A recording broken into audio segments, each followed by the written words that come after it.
Hello everyone. Welcome to Consciousness Explained.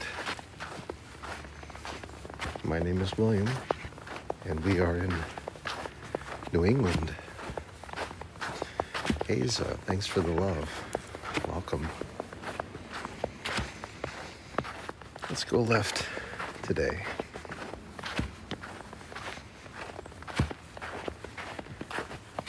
Take a look and see if we can find some footprints.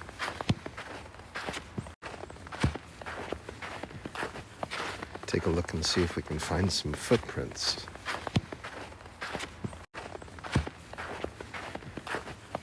Take a look and see if we can find some footprints.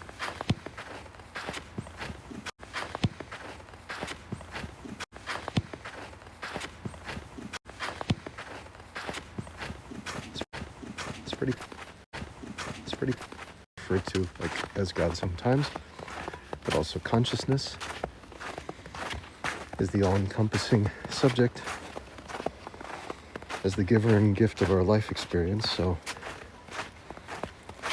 we'll be talking about that as I go.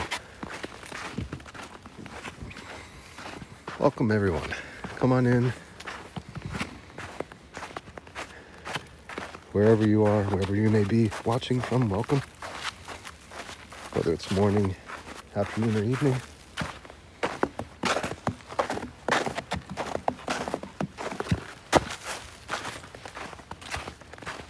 Enjoy your stay.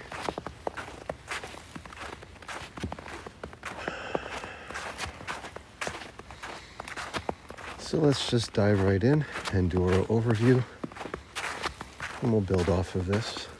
Consciousness is presence, your witnessing of aliveness.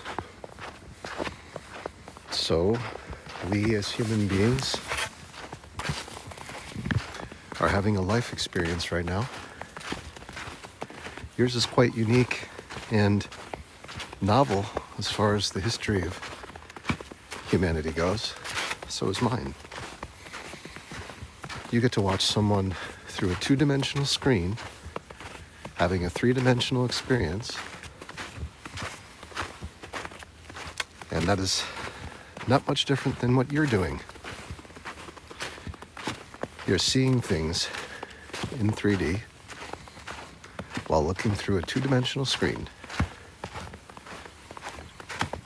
And those two beautiful eyes that you have give you this phenomena of depth perception. So in order to have our 3D experience, we have to have separation. In other words, once we start to see depth, we see distance. And if we see distance, we have to perceive separation. Duality gives us that. Left from right, up from down, foreground to background, active to passive, good to bad, masculine to feminine, asleep to awake, inhale to exhale, like to dislike, empathy to apathy. All these things wouldn't be possible without separation. At the same time, there is a source,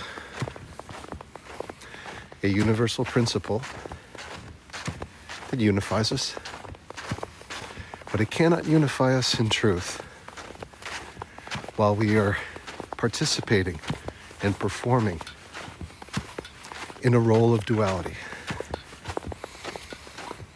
It is only when we breathe through the nose and activate that nitric oxide and start to perceive our aliveness without definition, label, or worry, that we come into being in our truth as alive, For we're always alive, but to witness it is to come into our truth. When is the last time that you've witnessed you are alive as a watcher, as an observer? Try it. And if there's mental noise coming in, suggestions to entertain things that have to do with time, you have a message to go, return, place to be, someone to speak to, someone to avoid, something that feels like pressure. All of these are definitions, labels. And we do them because of a secret, innate feeling that if we don't do them, somehow our livelihood will be threatened in some way. We won't be comfortable. And in a way, it will be a short form of death to not do the things that we feel pressured to do through time. And there is some truth to that. However, it's not the death that you might be thinking of. It's the death of a phantom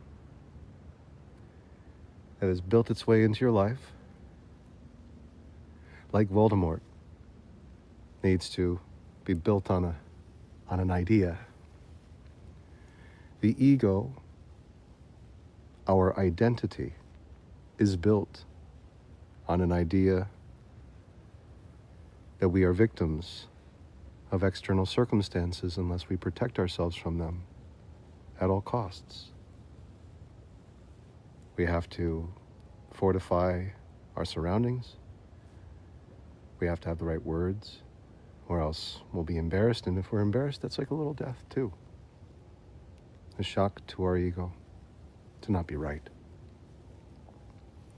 So this phantom, it has no resolution. It has no way to solve your problems, or mine, to overcome any painful remembrance. All it does is lie in that way. It says, this other story, the one that he doesn't know, is more important. Go to that so that you can feel safe. And what's the first feeling that you have when you go to that? You might feel excitement, but that's not safety. It's excitement.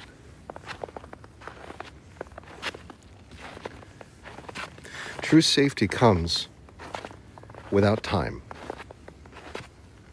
When you eliminate time, you are safe. Because you unify with a principle that is infinitely intelligent, is birthless, deathless, changeless, and immortal. It knows the means and the way before you even consider finding them out. It's paved the roads, and it's traveled them with you.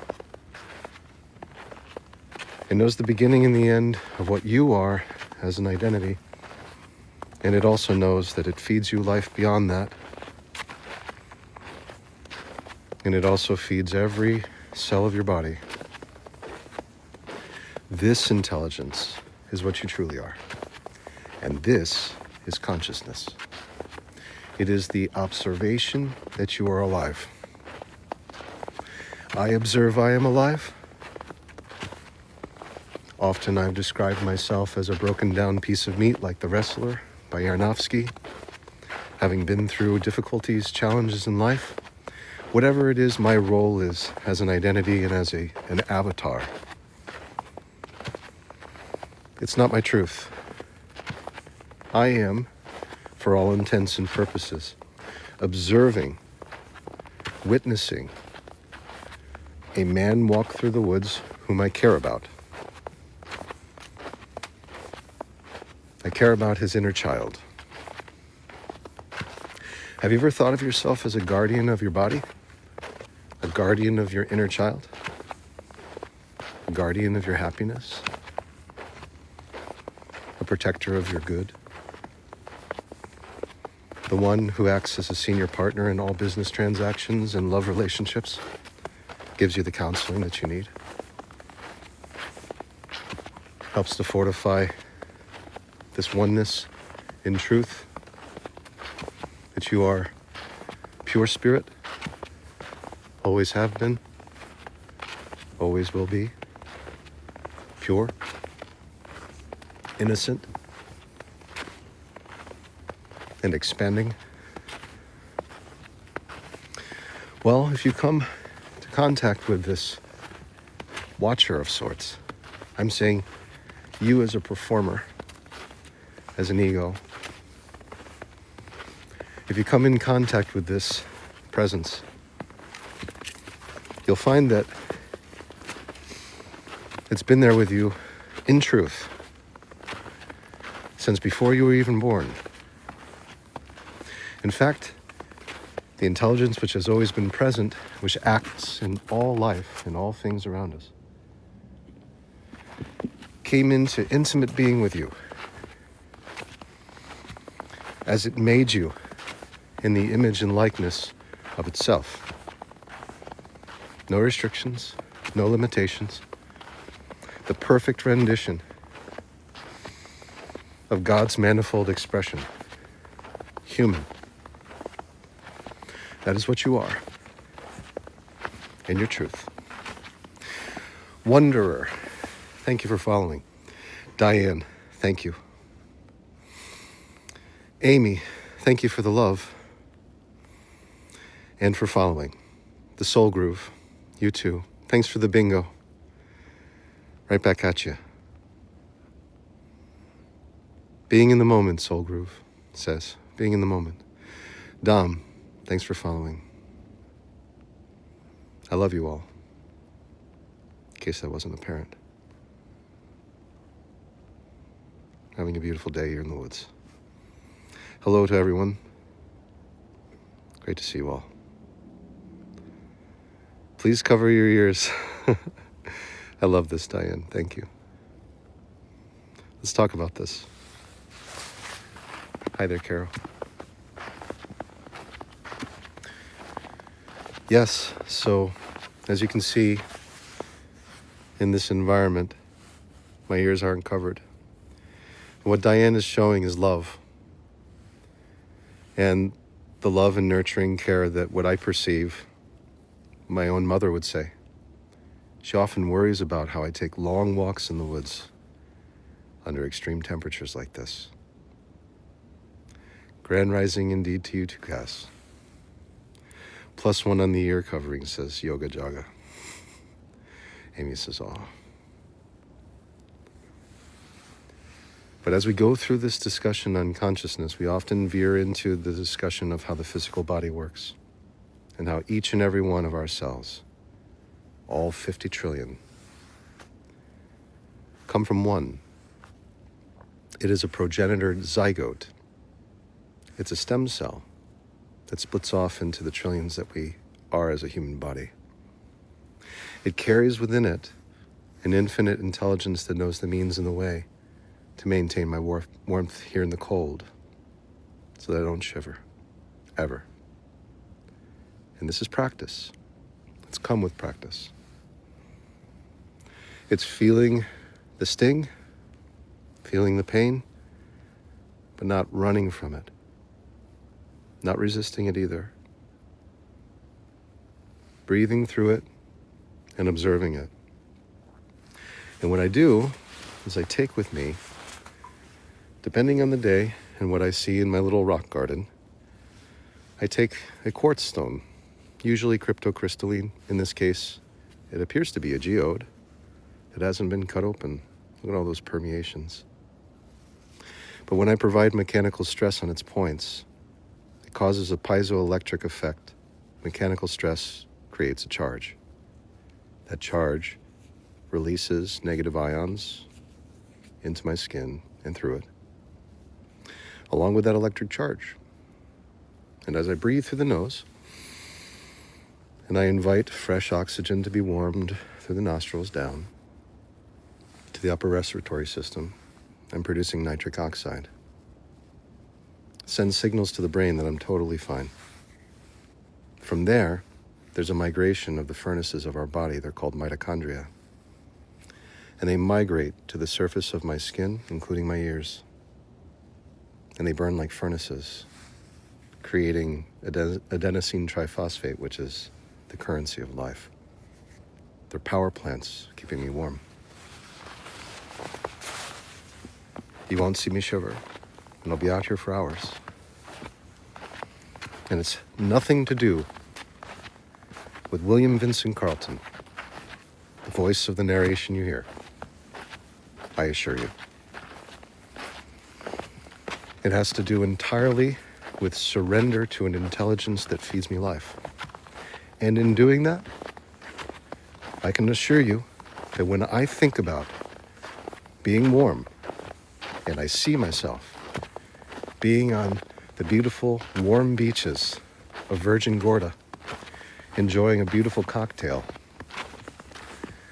with the love of my life by my side, my children frolicking and splashing in the waters,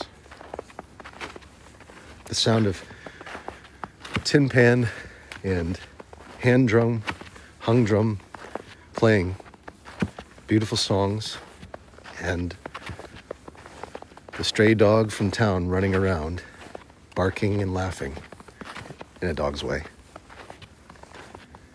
I am there. I am certainly there. And my cells know no difference. They believe to be vacationing with me in the warmth. Ariana, thank you for following. Warrior Autumn, thank you for following. But let's take this full circle. The comment takes courage, and it comes from a place of care. It comes from love. That love is, I want you to be okay. As if there was something outside of us, right? That could give us our salvation.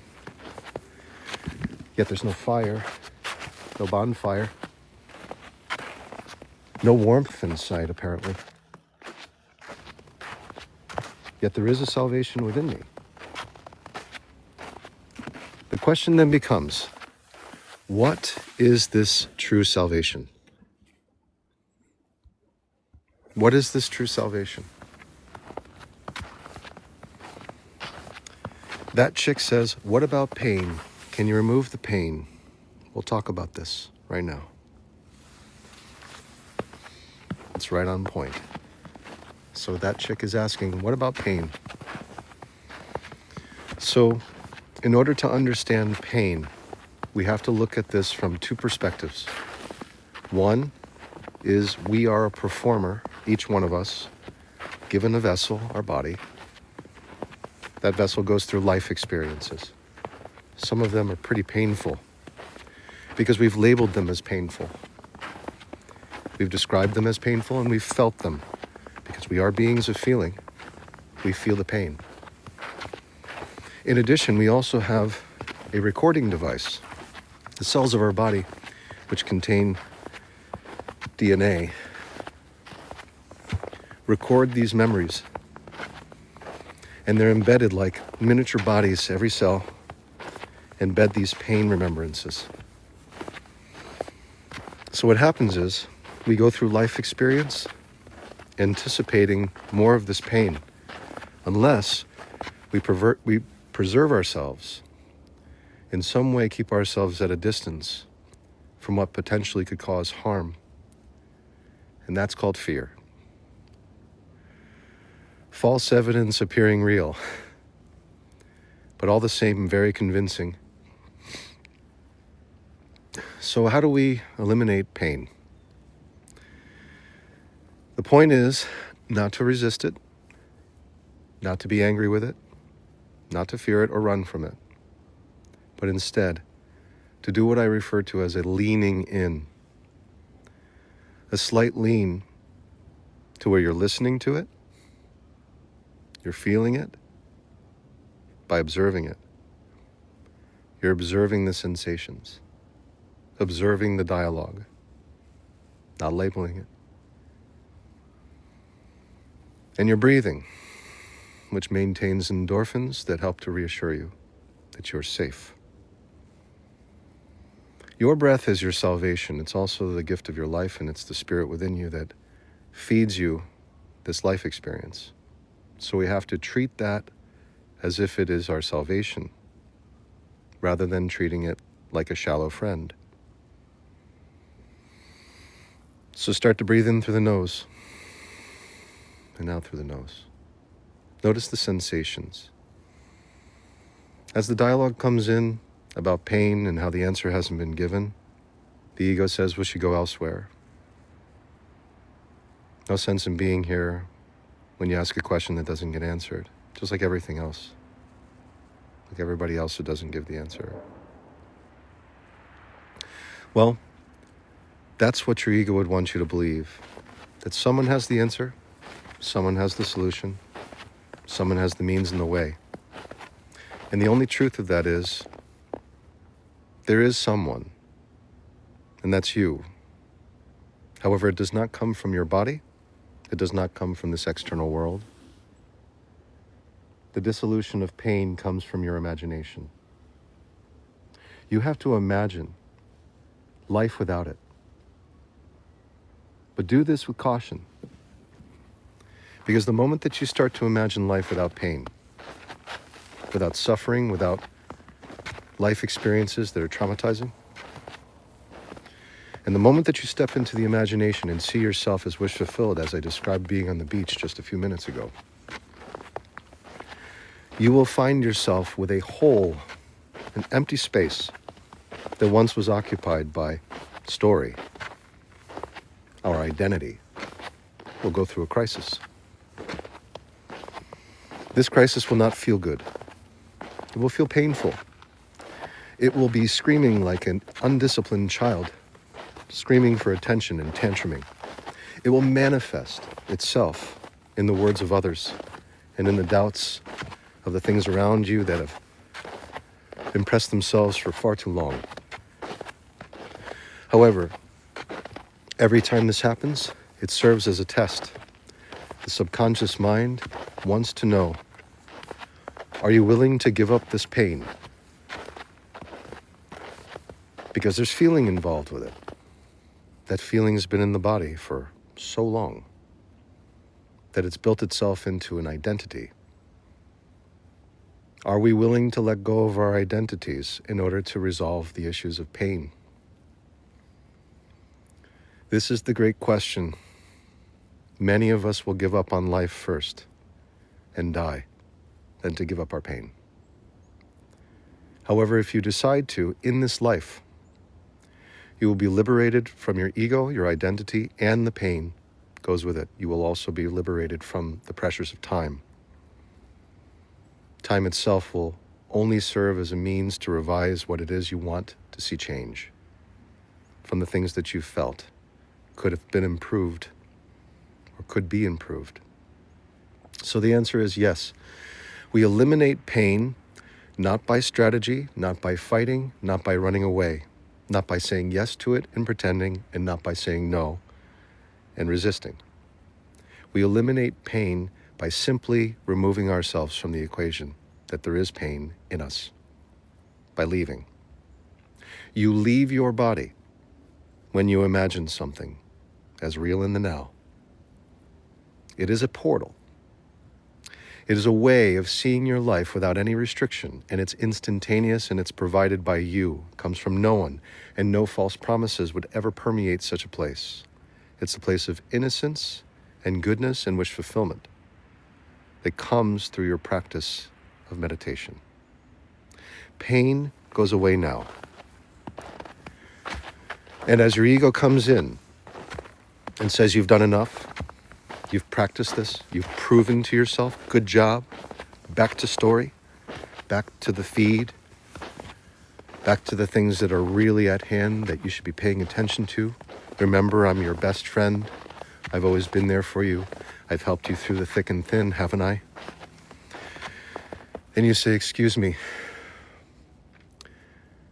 that doesn't matter to me as much as I observe, I am alive. I observe, I watch, I listen. That's it. I'm breathing in. I'm noticing the sensations of air filling my lungs, and I'm breathing out. I'm noticing them vacate. Now I'm feeling a resting vibration of energy underneath my skin. Paying attention to that too. I'm watching all of this. And I realize now that I am a sole proprietor and executor of an identity that was misled into believing he was a victim of external circumstances and had no control over his environment. He thought he had to figure it out alone. And I have misled him, and I have mistreated him until now. You say this about yourself. Man or woman, you say this about yourself. Become the sole proprietor and executor of your life, and your ego will have no say as far as things go with your decisions and your manifestations, and your pain will dissipate and unwind itself naturally. Dazzle feels that energy. Nail Rehab asks, so beautiful, where are you? I'm in New England, I'm in Connecticut. That chick says beautiful. Thank you for following. That looks like kanji. I can't read that. Ash, thank you for following. Mandio says, blessed day be here in Colorado. Cass is having a talk with Jay. That chick says, I think that's actually a pretty spot-on answer, thank you. You got to feel it to heal it, says Jay. Lots of people chiming in presence, which is beautiful. 7 seas to sail. Thanks for following. I think I mentioned Nail Rehab, and now we're caught up. Lena, thank you for following. Amy Rebecca says, I'm in Connecticut too. Lovely. It's a beautiful day. Little rainy, but we had a nice dusting of snow. Makes for a peaceful walk. Birdie feels that resting energy. That's your presence. And it's a gateway to presence through the body. It's called a resting energy. It's a vibratory energy. It's one gateway to healing yourself. The other gateway is listening, which we'll practice. Listening without judging. Another one is observing without judging and leaning in to experience God's manifold expression. Ginger Land, thanks for following. Fried Snow, you too. Birdie, thank you. Lissa says thank you with a blessing. Namaste. Dazzle says I needed this today. Mike Prieto. Blessings to you, Mike. It's great to see you, as always. Astral Advisor says, and I'm approving this comment, it was somehow flagged. It says, the body is always present to now. This is what's beautiful about this. I agree. You see, the body is this temple of infinite intelligence. Gail Faye, thank you for following. We get a beautiful kindness coming from Fried Snow, says Bob Ross without the painting. Thank you. That's really nice. Violet Ray says, I never realized Connecticut had so much snow. So beautiful. It's very, very wintry here. We do have snow. Addicted to Science. Good to see you again. Welcome.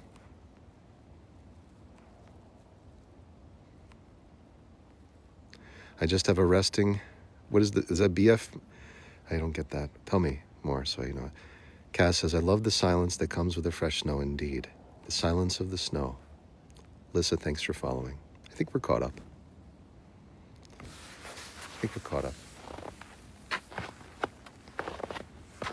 Thanks for all the love. We're already 3,900 feet above sea level today. Smooth and steady in our ascent.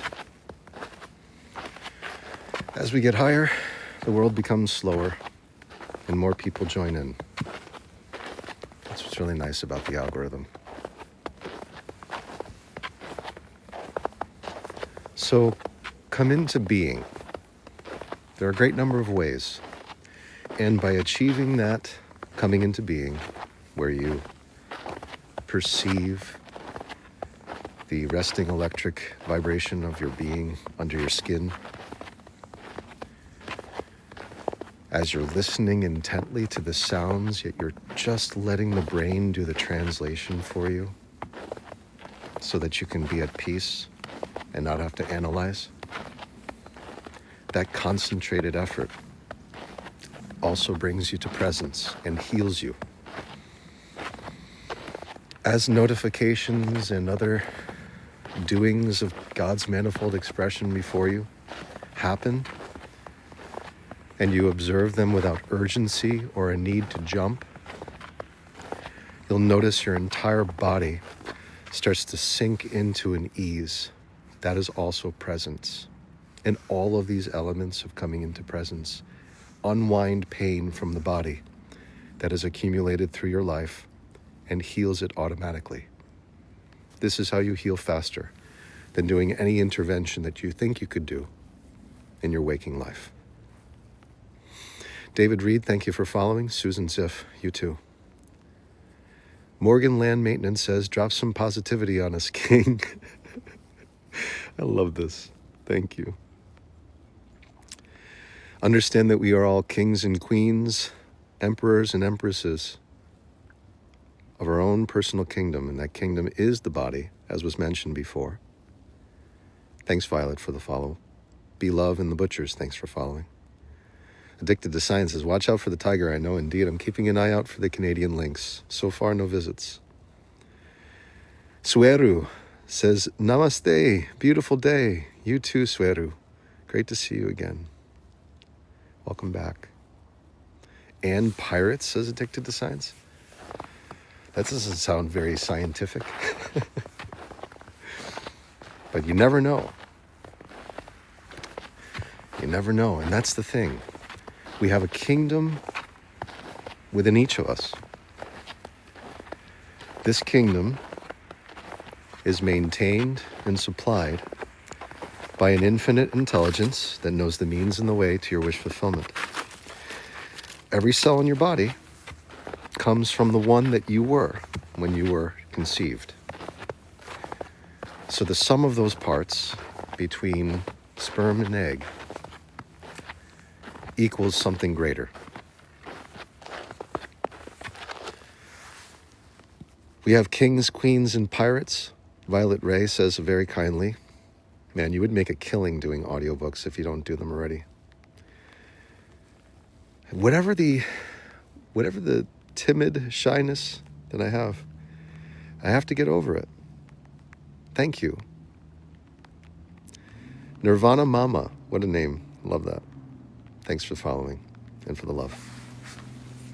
You too, Sweru. I see those love bubbles. These are love bubbles. Bloop, bloop, bloop, bloop. Every time a love bubble goes up, cells are healing. People are unwinding pain remembrances through mere observation of aliveness. You don't have to have a plan. This is the long-winded answer to how we mitigate our pain. You really don't need to have a plan. You had to have a plan when you were a sperm wiggling through the fallopian tubes trying to find the cosmic egg. Once you got there, and you were unified with this infinite intelligence, the imagination, Christ, Source, God, you no longer needed to worry. For you made it home, the real home. Everything you see around you here is the result of your thoughts with God, your exchanges through the imagination. So just know that everything is the effect. Yan and Ying says, my type of guy. Thank you. And thank you for sharing and following. Mitch B, thank you. Thank you. And thank you for sharing and following. Mitch B, thank you for following. Dazzle says, learning so much. Heart. Third eye dimensions. Does consciousness get reincarnated? I love this. What a question. Let's dive in. Susan Renee, What a question. Let's dive in. Susan Renee, that chick, McKelly, Angel Flash, Stephanie, thanks for following.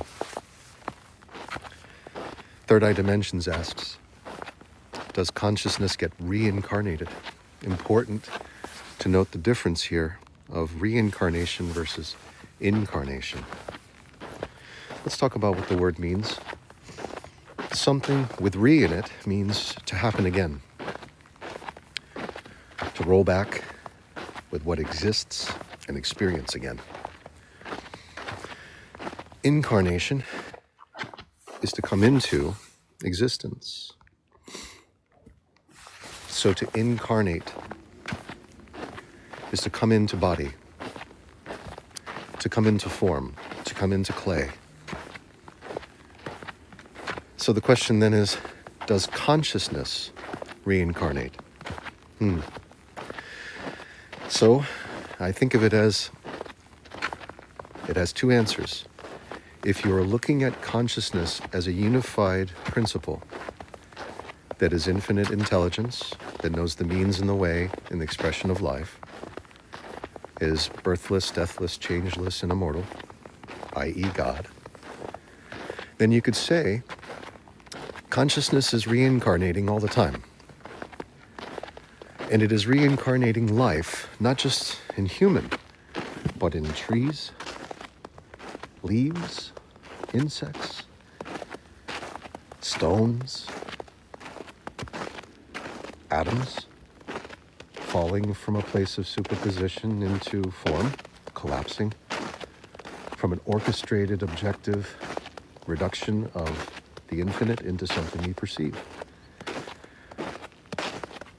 I just heard our friend, our American goldfinch, he actually is a little foster finch that I saved about a year ago.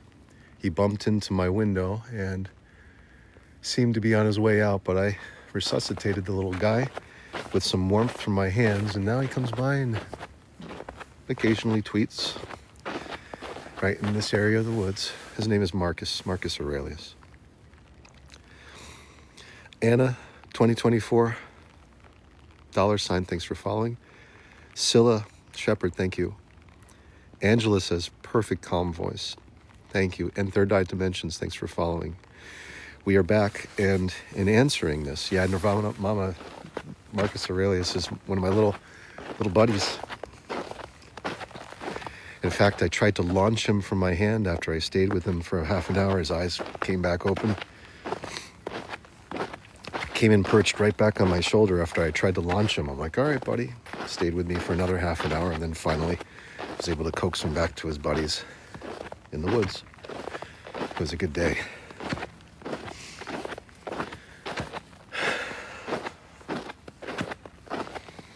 So consciousness, if it's considered the all, it is constantly reincarnating, so it's coming into being. However, I do believe that every tree, every seed, every human being, anything that expresses itself in life, every stone that breaks off from a volcanic eruption and forms, whatever it is, if it's perceivable, it is formed by consciousness and brought to life because it is part of the unified field and contains within it atomic structure. So anything that contains atomic structure, I believe, is conscious in some way. However, those levels of consciousness vary. Humanity being the highest form of consciousness on planet Earth. That would be the answer. And so as far as incarnation and reincarnation of humanity, I'll get to this in a deeper level now. Christine, thank you for following. Violet Ray's having a conversation with Third Eye Dimensions. I love that. Mala with Masala, thanks for following. Love synchronicities. Q Lara says you just need to go with the flow. Yeah, that heals. That's being. Angela Flash, thanks for sharing. And Nirvana Mama says, love Marcus Aurelius's messages. I listened to Ryan Holiday. He taught me all about him. Cool. I don't know about Ryan Holiday, but now I have a door that's open. JC, thanks for following. We're caught up. So let's talk about incarnation versus reincarnation of human. Okay. I believe consciousness is involved in providing incarnation for humanity, which is to say, every human being who comes into this earth is a unique player. You cannot have two of the same player. There can be a lot of similarities. However, the life experiences from every step that you take, every breath you make, every move you make, God is watching you. The idea is you're formulating your ego through a collection of life experiences into something that's a total unique snowflake blueprint, a blockchain address, as it were. It's entirely unique, one of a kind. So that is what I believe is incarnation. JC asks, what does Ryan Holiday teach about? What I need to hear is, Dazzle, I saw that message and I'm praying for your perfect health. Someone had mentioned Ryan. So whoever mentioned Ryan, if you could just chime into the comments if you'd like to open up a bit, because I don't know about Ryan either, and I would love to hear more and read to everyone, whatever it is. So, incarnation is what I believe happens to us as human. First of all, we have a genetic combination of our mother and father that's unique. Jamie King says, through all things, Stoicism is what Nirvana Mama says, and that's what we're talking about for sure. Stoicism is the observation of aliveness, which is what we're doing to heal, which is to say, you don't have to have a plan right now to heal yourself. You can just listen to my voice and know that you can relax without having to know the definitions of things or the meaning of things, so that you can give time a rest and the presence an invitation to heal you. That's all this is. Doesn't have to be more complicated, though the ego would go on to make you believe it must be more complicated for you to be safe, protected, healed, and outside of harm. And that is the primrose path, as it were, that we all face and we all go through. And that's okay. It's part of the journey. Eventually, we'll come to a place where we understand that we are more the spirit that provides us the life than the collection of life experiences through the body as ego. And that's a beautiful revelation to make. And it comes in a slow distillation over time, of all things. Third Eye Dimension asks about an audiobook.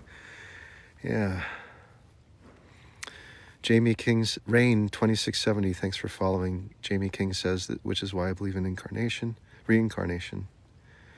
There's a book about consciousness, says Violet Ray, and computers called Irreducible that is worth checking out. Cool. A lot of this is what I'm imagining is crossing over into what we're talking about.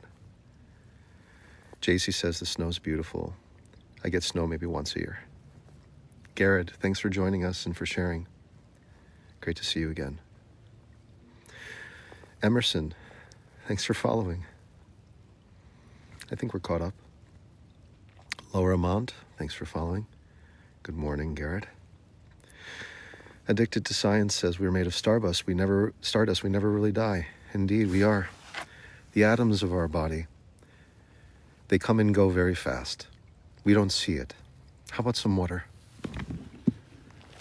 We don't see the coming and going of the collapsing of atoms from superposition, a unified field of consciousness, because it happens at such a rate that the refresh that we're allowed through our limited bodies in that way sees it as just fluid like this water. When in truth, atoms are constantly collapsing from a unified field into existence based on what you entertain. Whatever you're paying attention to is being rendered. This is a game. This is a game that has an orchestrated, objective reduction from a source that is the all, that is our truth in being. And it is reducing itself into form based on what we entertain through the mind of God, as made in his image and likeness, to be an instrument of that presence, to experience things, to create time through the imagination and to revisit it and label things, to perceive separation from things through the system of duality is why we're here. It's part of why we're here. And the other part of why we're here is to understand that there's something more than that duality, that separation, that we are more the oneness than the separateness, because we started as one. We began this game as one, and we return to that, whether we die through normal causes, as we know, or whether we decidedly dissolve our egos while we are living, which is to experience ego death, and to be born, not begotten by man, one in being with this intelligence, while we are alive as watchers. That is the illumination and the winning of the game, as far as I'm concerned. That is the winning of this. And we come into being to where everything we think is instantaneously manifest by desire. JC likes the water.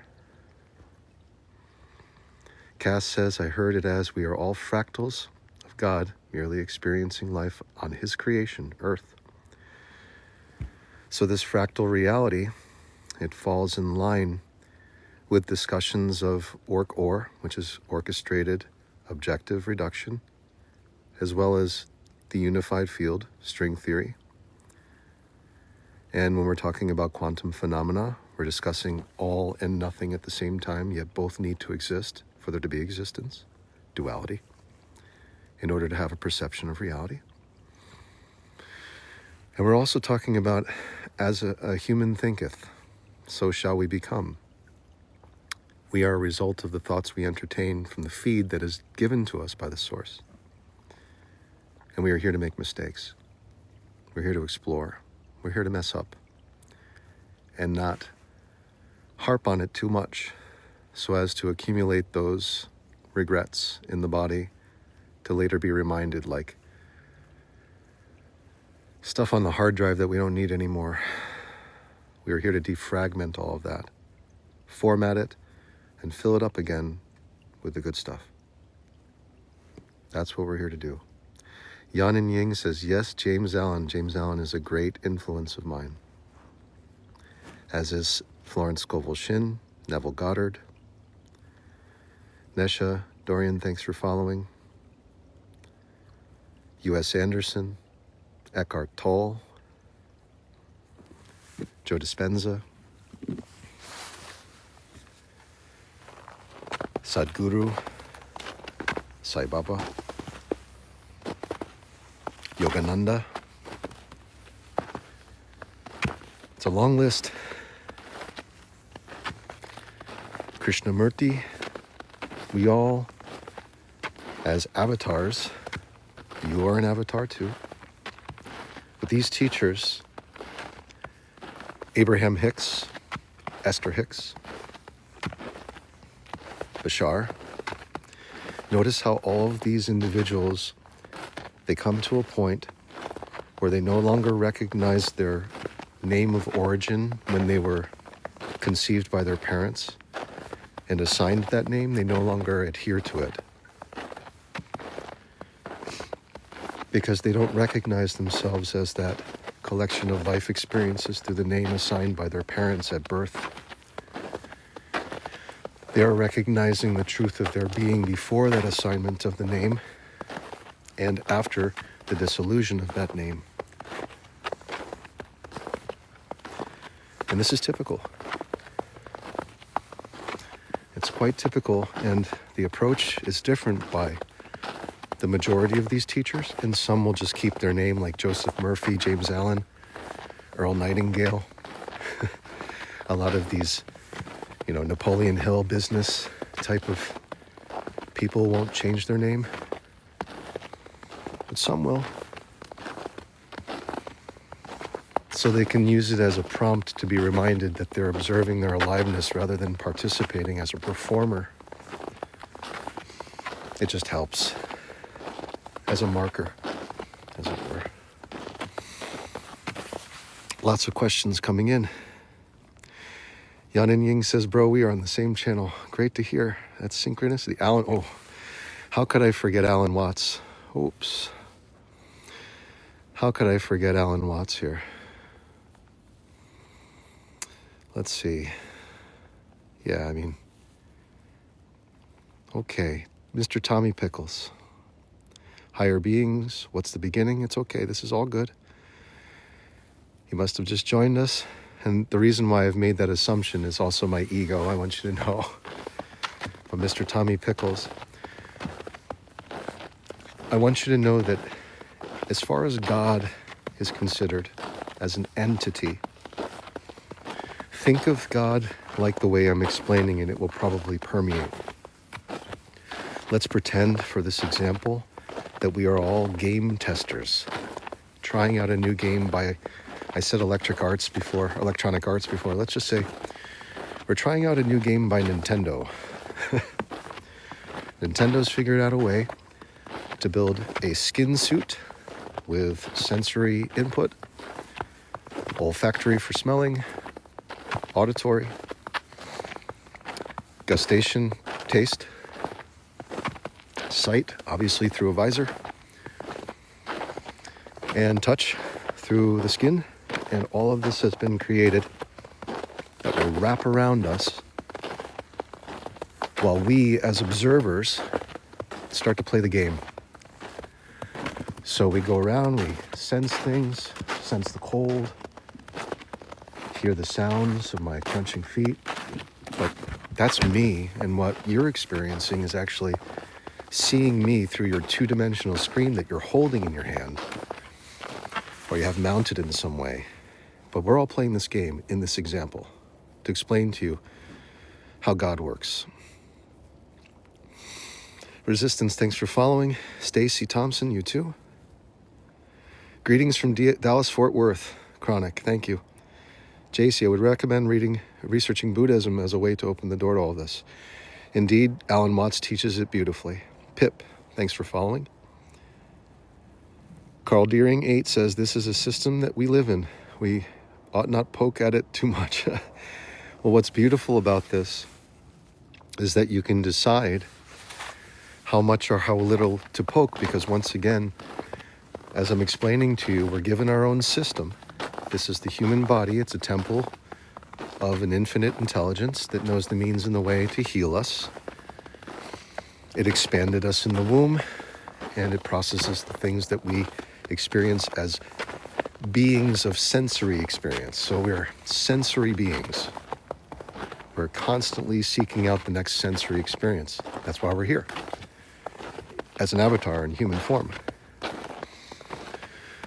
And so think of that as we have the system, it's our body, and then there is a source. This comes from Nintendo, the great developer that has all the intelligence. It's put together this game. It's also put together all the maps and all the blueprints, all the features, all the rare drops, all the love making, all the life making, all the fights, all the wars, all the things that we'll ever experience or not. The possibility is there as provided by the source, the developer. Okay? So we're starting to come to terms with this now. There is a source that feeds us consciousness, and we are in a body which serves as the system that gives us a recording of the life experience. And we record that in DNA, which is the blueprint of life. And it's all managed by light. The source of all of our experience is light. Light is consciousness. And it can't exist in a form of duality without darkness. This must be a system of polarity for it to work. You can't have light without resistance. That's how electricity works. Mary, thanks for following. The Real Boss Baby, thanks for following. Victor, you too. Madre Cast, thank you for following. And thanks for sharing, Betty. V Freewheeler asks, do you believe that as drivers of our experience and little creators, choosing a vegan diet is most kind? I could give you the short answer. Shouldn't we constantly be questioning and learning? These are all great questions. Outlaw Priestess, thanks for following. Hope this resonates. Thank you for following. So what's beautiful about this is, think of it now, come back. You're in a body that is your system, and there's a source that's feeding you this life experience. What then does it matter what another character says you should or should not do? The truth of the matter is, you're looking to unlock new challenges, new stages, new experiences. Maybe. Then again, there might be some people who simply want to play The Sims. They just want to hang out, do the run-of-the-mill, day-to-day, linear life in a small sandbox. Who is to say that one player's experience is better, worse, good, or bad in comparison to the other? It's all an experience. And at the end of the day, Nintendo, in this case, the source, simply wants to collect data from our experience by witnessing us have a life experience performing in these bodies. Now, let's take it a bit further in depth. G.A. Bunny, thanks for following. Chrissy says we're just here experiencing. This is the idea. This is the key. This is presence. We are just here observing a life experience through a temple that has the means and the way to sustain us. And we are, in fact, the source as well that is providing and driving the experience. However, that source is not us as an identity. The source is aliveness. It's called the I, the infinite imagination. Our imagination is driving this experience as the source, as God. So yes, God is the imagination, without any bounds, without any restrictions or limitations, providing the source of our experience. Most of us don't realize that God is providing this experience as the imagination because we are using the imagination unconsciously to create concepts of time, whether it's the past, to relive it, play that old stage again that we love to play. Yeah, it's not beneficial for me, but I like to have that argument in my mind with whomever it was that irked me, that cut me off on the road. Yeah, I know it's not going to move the general storyline around to where I need to be. I know what I have to do to advance because that NPC I talked to said that very same thing that I'm supposed to be listening for. I heard it, and I know I need to move in that direction. But some part of me just can't resist the sensation I get when I feel that burning in my chest, having an argument with the person who is a non-player character to me now, doing the same thing, saying the same thing, and I just like to entertain it. That's just me. So everyone's going to make this own unique decision. Avery, thank you for following. With the sun. Begin again. Thanks for following. So much love and great conversation. By the way, folks, the presence that we have in coherence with awareness of that we're alive is very strong in this room. like the force is strong within you. Seriously, no joke. The force is strong here. Leanne, Kantu, thank you for following. Warrior, thank you for following. Kyle asks, how are you doing, sir? I'm great. M for now, thanks for following. Red Hot Card Queen, you too. Chrissy with the hands up, indeed. Windy, thanks for following. Bex, the Hedge Witch, thanks for following. Nirvana Mama says, you're a magnet for beautiful, thoughtful people. Well, start networking, folks. Begin again. So, do we pray? What a question. What a question. Blobdre, thanks for following. Kyle, thanks for following. Wisdom Hunter, thanks for following. It snowed this morning, Ree. Let's dive into this great question. So, do we pray? Let me define to you what I believe prayer is, and then you can decide. Since you have your own set-top box, since you have your own system, and so do I can tell you what I think prayer is. Prayer is an exercise with the imagination that, for most people, is unconscious and has to do with something being lacking. In other words, something is missing, therefore we pray with the hopes that it comes into our lives. This is how typically most people will pray. In fact, most people will pray in a state of urgency, like they need something, and they're not sure, but there's a feeling of lack. Warrior Priestess says, I feel it here. What a magnetic group. Your life is a prayer, talking to God. These are all great insights. Everyone knows their own angles that are right. Carl Deering asks, is your occupation as a teacher, whether it be high school or college? It is my desire. I used to be a college advisor for students until I was constructively discharged for being a bit too conservative for most. I'm only conservative in the way that I like to conserve energy for those who are around me and myself. In any case, let's get back to prayer. Nirvana Mama says, I stopped praying for years. I started again and feel more connected to my higher self, to source. Beautiful. Thanks for following whoever that was there. All these beautiful people coming in and following. It's so nice. Self-master. Thank you for following. So I explained to you how people traditionally pray. You go to your place of worship. You place out a few words. Please, speaking to something outside of you. Please bring this into my life. Please pay my bills. Please show me the way.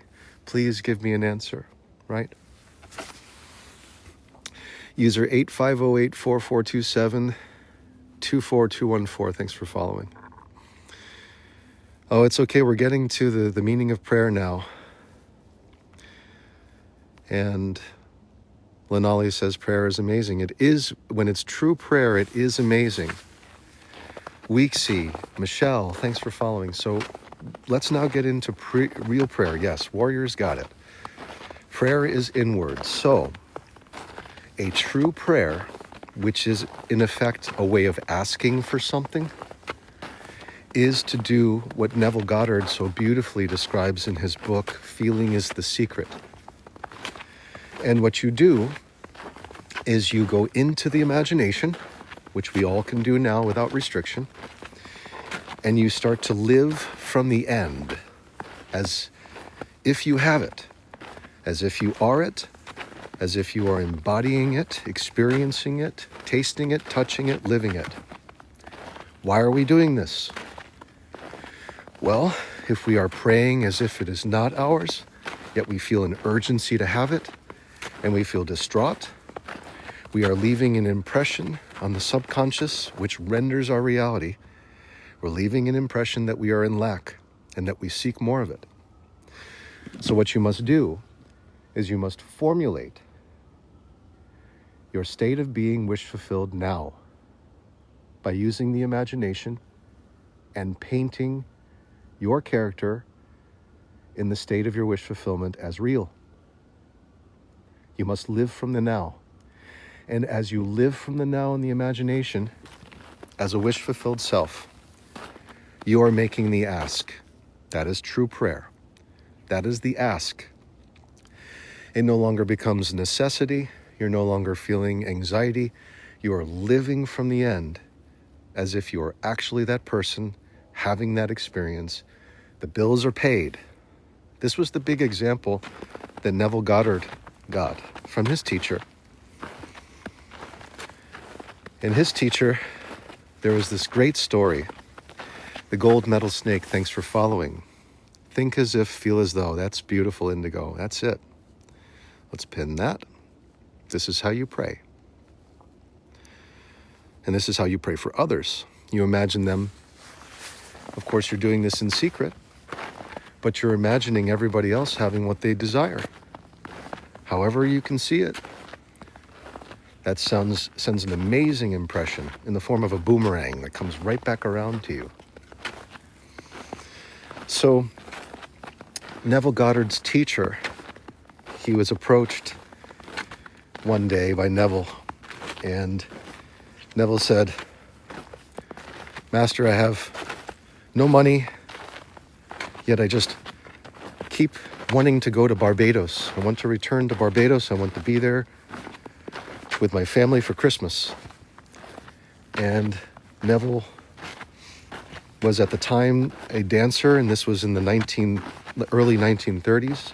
So you can imagine this is post-depression. No one had money for the most part, with the exception of a few.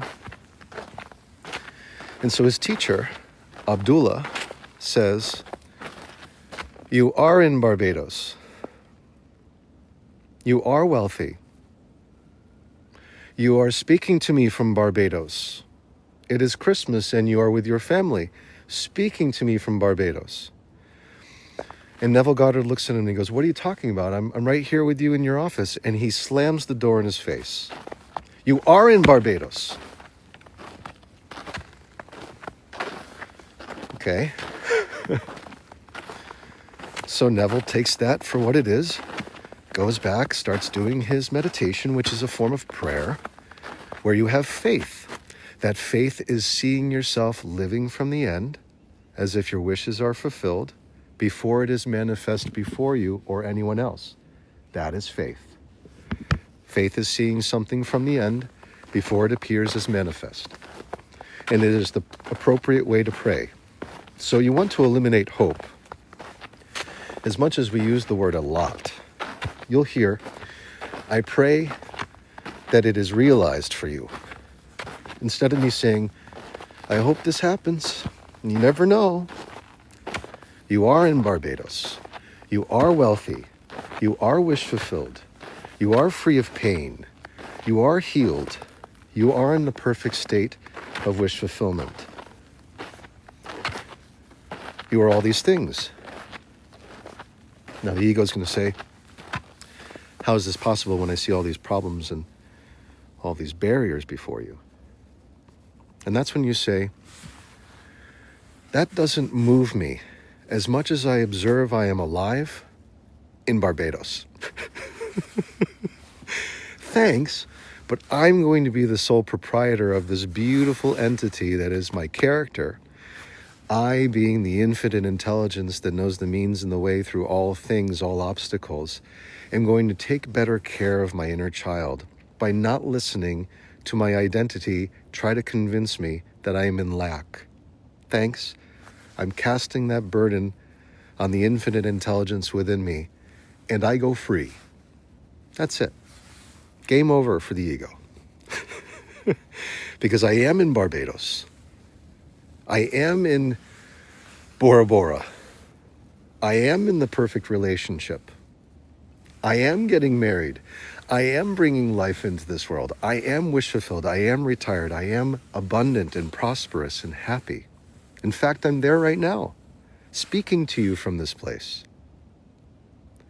And when you do this, every cell in your body knows no difference between where you imagine yourself being and whatever you could be perceiving before you. The imagination takes precedence over your physical reality because it is a higher dimensional state of being. It is a fourth dimensional state of being. Multiple realities, multiple constructs, infinite scope and span. There's no barrier, there are no limits, and it's instantaneous access. That's what the imagination gives you. It is Christ. It is your highest form of being. It is the source of all things. So by using it in a conscious way, instead of letting the ego use you to create time for it, being the parasite that it is, misinformed, but still, your identity wants you to use your imagination for the creation of past and future. One being things that already occurred and haven't and will not occur again, not in the same way, and two being the things that have yet to occur and likely never will. Your ego wants you to use this Christ power to develop systems of time so that it can survive and live through you, off of you. And it doesn't even realize it's doing this because it doesn't see the imagination. It can only live off of it through the creation of time. Now we're getting into the depth of consciousness. 11 Jedi, top of the morning, great to see you. Brandy Carter, thank you for following. Q Lara says, my will be done. It's the will of all things. It's the source. That's you and your truth. You observe, you are alive. Alvin, thanks for following.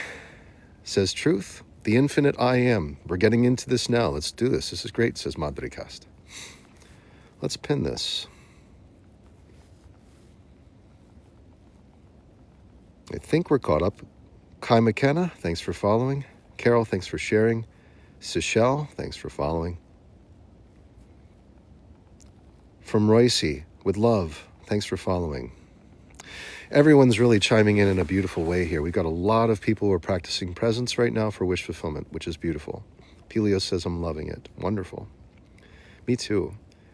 Warrior Priestess says, what did you teach as a professor? Do you host any gatherings, discussions about this around the subject? I have never been a professor. I would love to teach a college course on consciousness. If anyone wants me to come speak at a college, speak with a group, I would love to do that. In fact, nothing would make me happier to have this forum of conversation amongst like-minded or people who would challenge this concept too would be great. But I deeply desire to teach this. Husband and kids aren't awake yet. Ellen, thanks for following. All right, let's see. So, I love how many people are in your lives now. You deserve it. Oh, thank you very much, Turtle.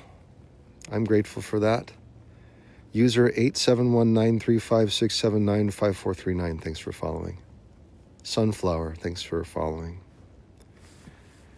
And thanks for the love coming in from Trader Jolene. User 39852073555. I missed the rest. Thank you for following. Miss Blue 888. Thank you. Elevate Our Souls. Thanks for the love. See all this beautiful love coming through. TikTok Tina. Pelios. Thank you for following. So we're discussing consciousness, how prayer works, what manifestation actually is, and the I am. So let's get into the action word that takes care of the messages that we wish to send to the womb of creation for manifestation. Okay? When I talk about manifestation, we're talking about making things.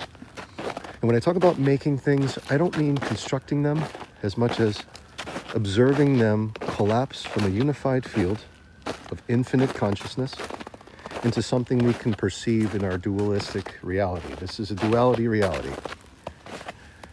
What I mean by that is it's three-dimensional, it's holographic, it's based on taking infinite information and collapsing it into something that we can identify, label, and otherwise experience through our bodies. Our bodies also being a manifestation as part of this. Okay? That's what we're discussing. Bringing it into the being, indeed, says the gingerbread lady. That is the I am. Let's talk about the meaning of I am in English. Works great. Works really well for us. First letter, I. I is the infinite intelligence, the imagination. What is the imagination? It is the nation of images in your mind. Okay? It is your highest source of creation. It is a fourth dimensional construct. It is pure, unadulterated power. And it is your truth of being. It is the giver and gift of your life. It is the all. The I, infinite intelligence, is the imagination. This, for all intents and purposes, for this discussion, not to upset the Baptists who practice there being an idol outside of themselves as God, that which is within you in this form of identifying with and observing your infinite intelligence, this is Christ. It is the anointment, it is the kingdom of heaven that is within you. It is the childlike innocence that knows the means and the way to your wish fulfillment. It is all, okay? I always lose a few viewers there. But we'll get into it. So that's the I. I is Christ consciousness. The A is the active, choosing, decision-making, discerning principle. A is the active, otherwise known as the seed or the father. The M in am is the maternal, mother, matrix. Matrix in Latin simply means the womb. So you have an infinite intelligence, the imagination.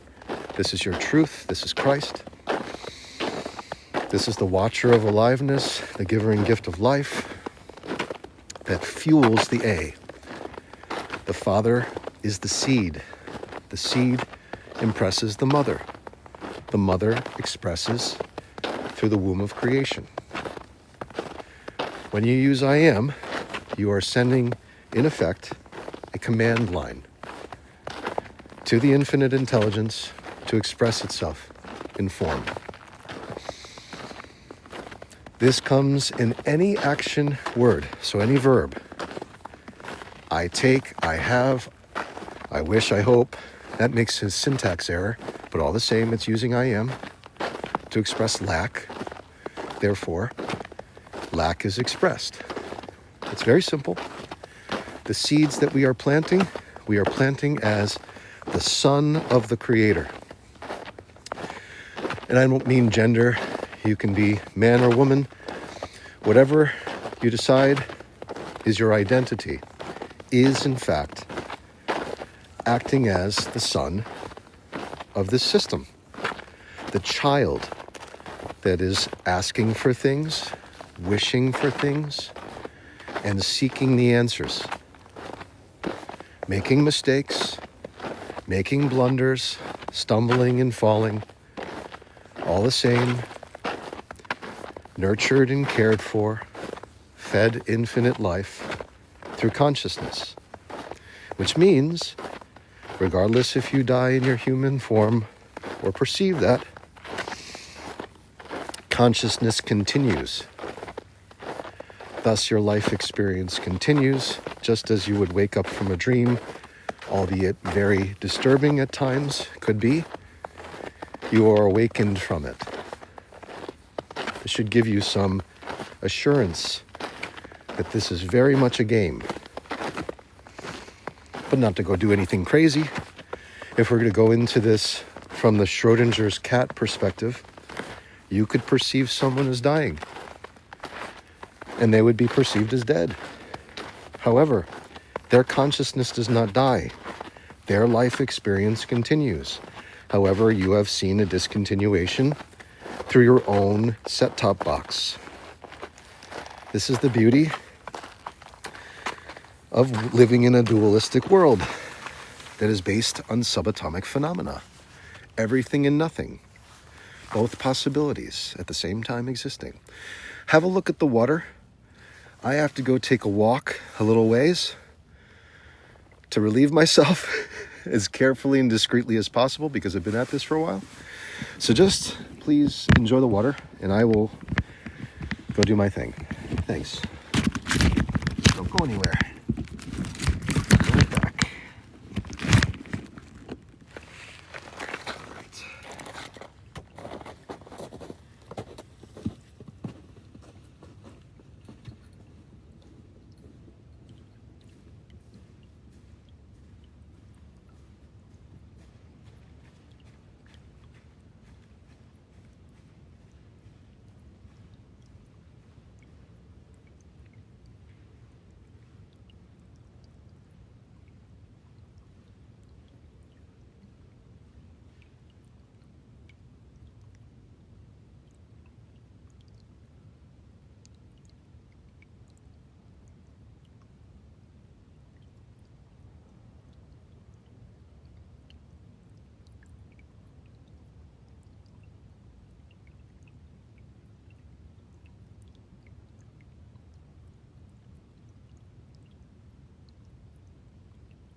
Okay.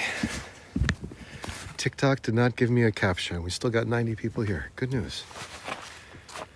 Que alegría. I had like 1.5 liters of water before I left. That was a mistake. It's okay. We all live and learn, don't we? All right. Thank you for the welcome back, Wisdom Hunter. And Resenergize Sanctuary. What a name. I love that. Thanks for following. Welcome. Violet Ray says,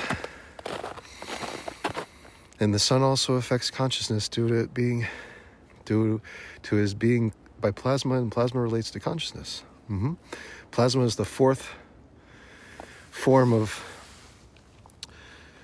water, is what is said in the body. I know, Pelios, I feel somewhat embarrassed, but at the same time, I feel so much better. Gangsta Goddess, thank you for following. Plasma and ether. Oh, cool. I haven't been told plasma is ether, but makes great sense. Ether being the fifth element that Nikola Tesla spoke about a lot. And so we were just discussing the I am, everyone. And so any action word, any verb, whether it be I have, I want, I take, I make, I walk, I talk, I listen, I feel, it's all formed from the I am, like all things. Everything stems from the infinite I and onward. Plasma. Very cool, Yan and Ying. Let's get that. I don't know why it's being needed for approval. Bladder is gladder. That's awesome. Jason, thanks for following. Plasma and ether for sure are connected. I believe that. What about, well, ask again, Mary. I don't understand. Maybe I missed the previous part. Matthew, thanks for following. So, oh yes, I am well. If that's what you're referring to, it's a great use of I am. So think of I have. It's the same as saying I am in possession of, or I possess an item, right? I make, I am in process of, right? Okay. I walk, I am in process of movement with my legs, planting my feet on the ground. I hope, I am in process of creating separation between myself and a thing I desire. I want, I am in process of feeling separateness from the thing I desire. I hate, I am in process of feeling frustration in love. Frustration with love is I hate. I despise, frustration with love. I am in process of frustration with love. I want love to give me a yes, but it feels like a no. I feel separateness from the yes. I am in separateness from the yes. You see this? All of these uses of action words stem from the I am. Spiritual perspective. Thank you for following. Mary says, I love this. Thank you. That's wonderful. Are you in a well or are you well? I got myself out of the well just recently, Mary. It was about filled to the brim.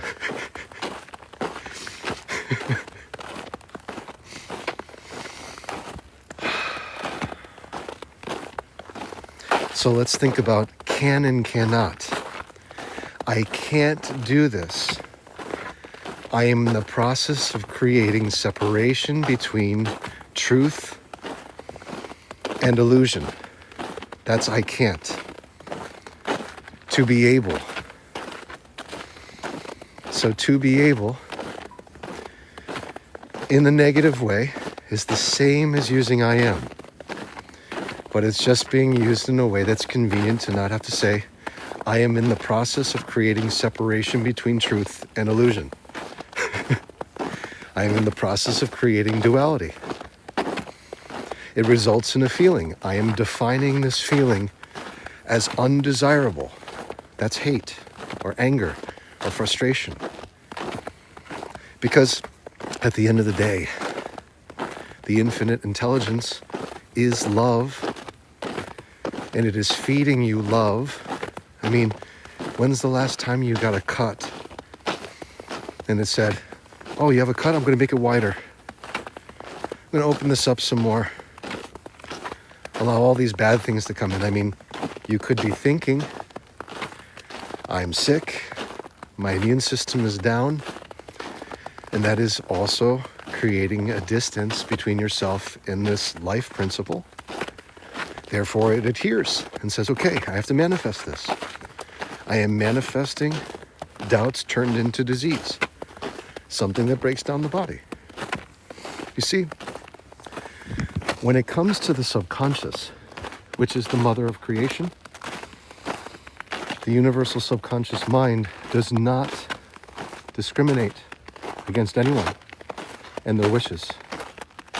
So long as you're human, you have the same power as anyone else. So it's just like planting a seed in the earth. The mother of creation, the womb of creation, the matrix means womb in Latin, has to express it. You, as also the father and the son of creation, you are deciding whether or not that is good or bad. The subconscious does not. The subconscious is impressed. It is a receiving feminine element. The active masculine element of your life is that which decides what you want or not using action verbs. those action words or verbs leave an impression on the subconscious, and the subconscious expresses it without judgment, without label. Therefore, the subconscious cannot tell the difference between good or bad. It doesn't know. So if you're angry with the world, this world is a rendered result of your thoughts, feelings, and convictions through a masculine principle. And the receiving part of this should never be blamed.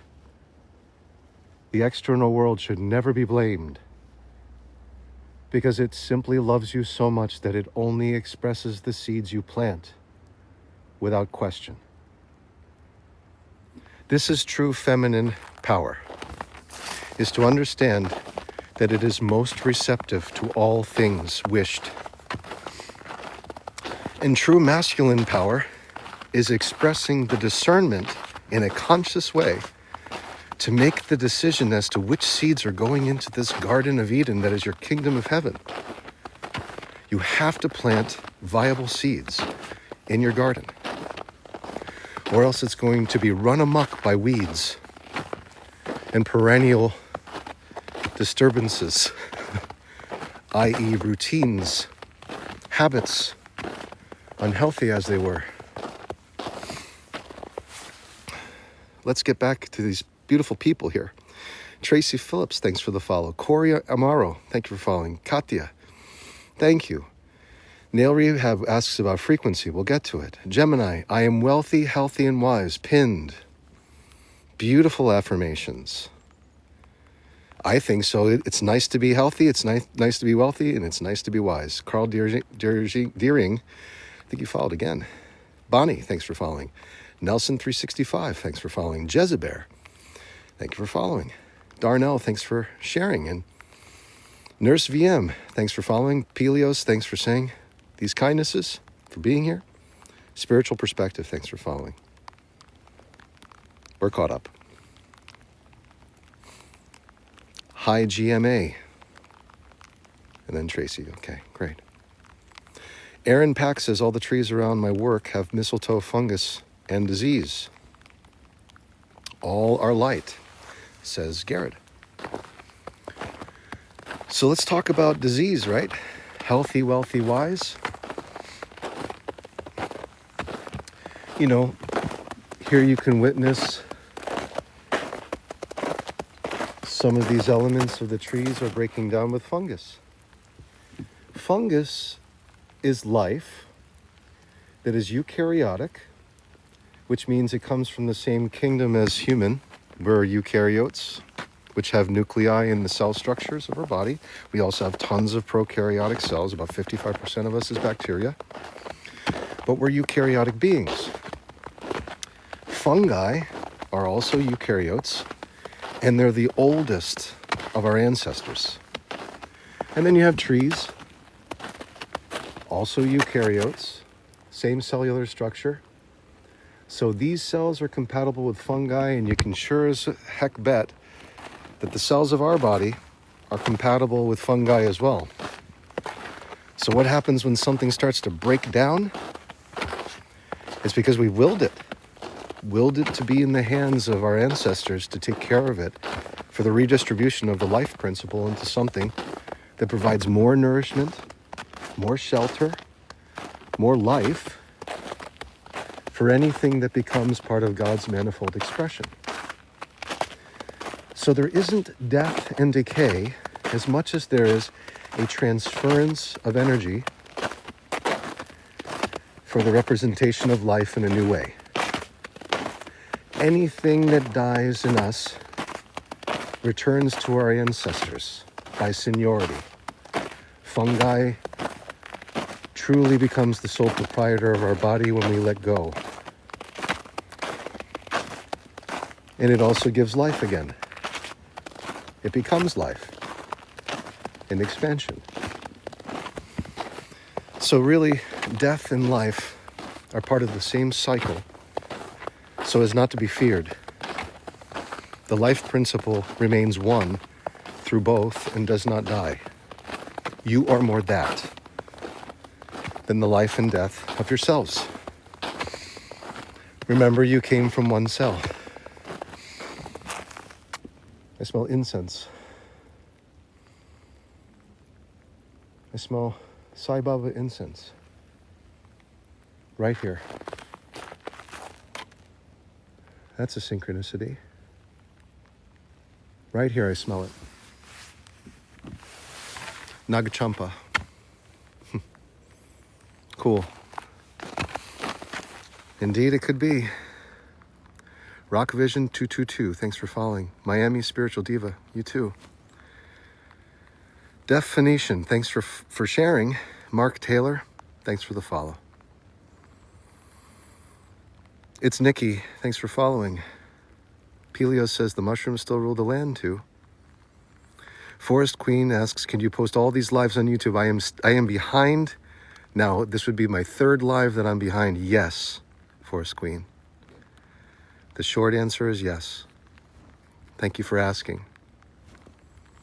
These are my best, these are the best discourses I've ever given. I'm not going to take credit for them. My ego has a chance to observe, just like you, some really good discourses from Source. So it's great.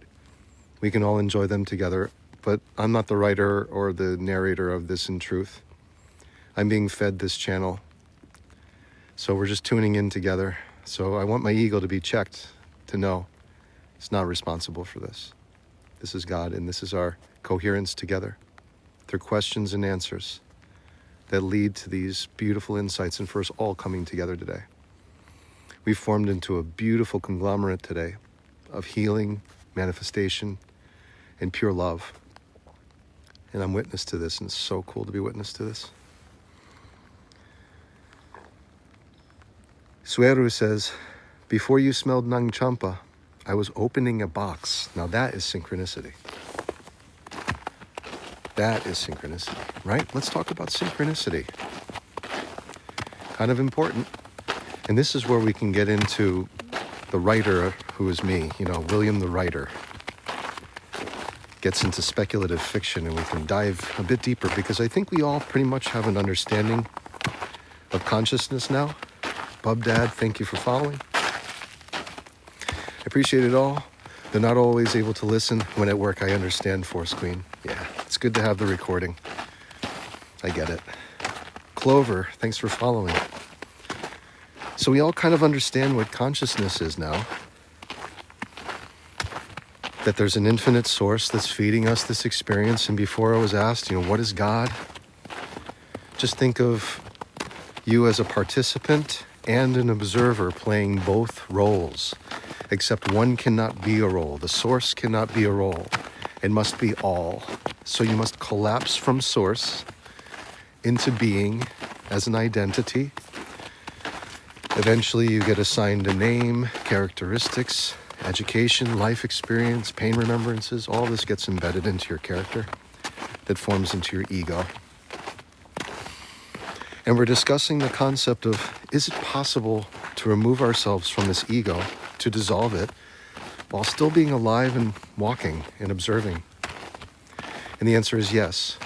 This is winning the game, beating the game, and enjoying the ending credits, living a wish-fulfilled life without any pain, suffering, or attachments. And that's what's beautiful. Synchronicities come to us to remind us to be present. You hear a word that's said, someone says, come check this out. They give a share, they arrive.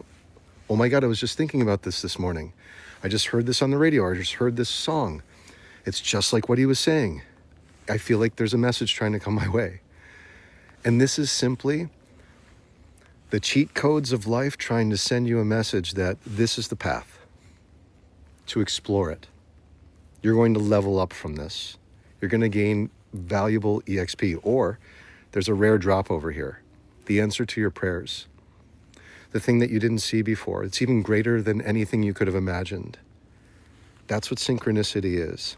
It shows you the things that you otherwise wouldn't see based on trying to plan things yourself.